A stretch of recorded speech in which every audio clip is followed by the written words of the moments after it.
तो जैसे ही हम यहाँ से ब्रेक अप्लाई करते हैं, यह लीवर सिस्टम इस पिस्टन को आगे पुश करता है।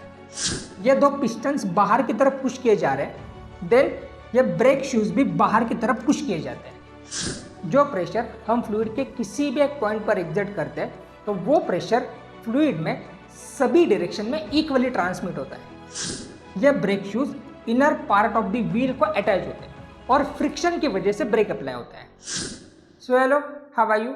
I am your physics teacher Snehal sir, and today we are going to see a new topic from this chapter, and that is hydraulic brake. So आज हम हाइड्रोलिक ब्रेक को understand करेंगे।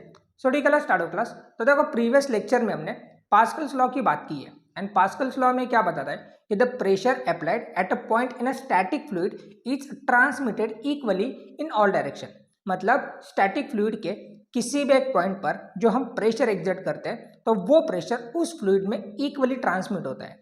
For example, अगर हम इस static fluid के किसी भी एक पॉइंट पर प्रेशर एग्जर्ट करते हैं, तो वो प्रेशर इस फ्लूइड में सभी डायरेक्शन में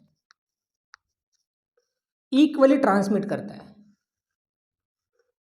और हाइड्रोलिक ब्रेक पास्कल्स लॉ का एक एप्लीकेशन है। सो अब हम हाइड्रोलिक ब्रेक की बात करते हैं। सो देखो, यहां पर मैंने हाइड्रोलिक ब्रेक का कंस्ट्रक्शन शो किया है। It consist of a brake pedal, lever system, master cylinder, T tube, wheel cylinder and brake shoes. अब जैसे ही हम इस ब्रेक पेडल पर फोर्स एग्जर्ट करते हैं, मतलब जैसे ही हम यहां से ब्रेक अप्लाई करते हैं, अब ये ब्रेक पेडल कनेक्टेड है लीवर सिस्टम को, एंड लीवर सिस्टम कनेक्टेड है पिस्टन को। सो जैसे ही हम यहां से ब्रेक अप्लाई करते हैं, यह लीवर सिस्टम इस पिस्टन को आगे पुश करता है।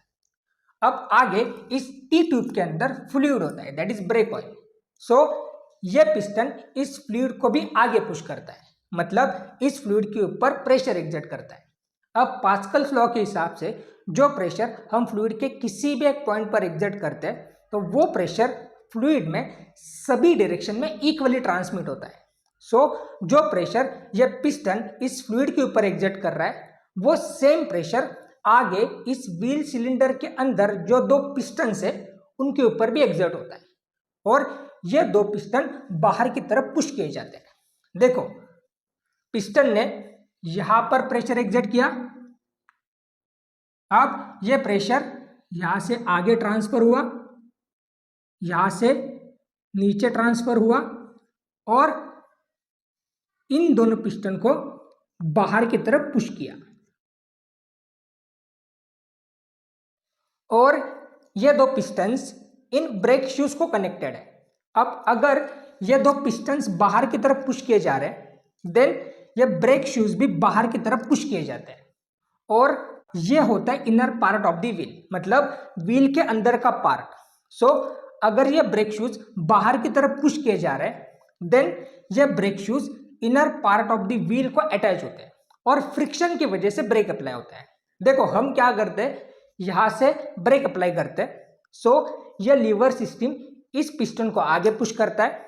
अब ये पिस्टन क्या करेगा, इस टी ट्यूब के अंदर जो फ्लूइड है उसके ऊपर प्रेशर एग्जर्ट करेगा। अब पास्कल्स लॉ के हिसाब से वो प्रेशर फ्लूइड में सभी डायरेक्शन में इक्वली ट्रांसमिट होगा। सो वो प्रेशर इन दो पिस्टन को बाहर की तरफ पुश करता है।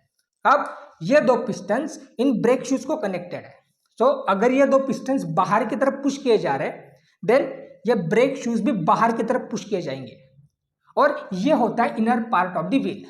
सो ये brake shoes inner part of the wheel को अटैच होते हैं, और फ्रिक्शन की वजह से आपकी कार रुक जाती है।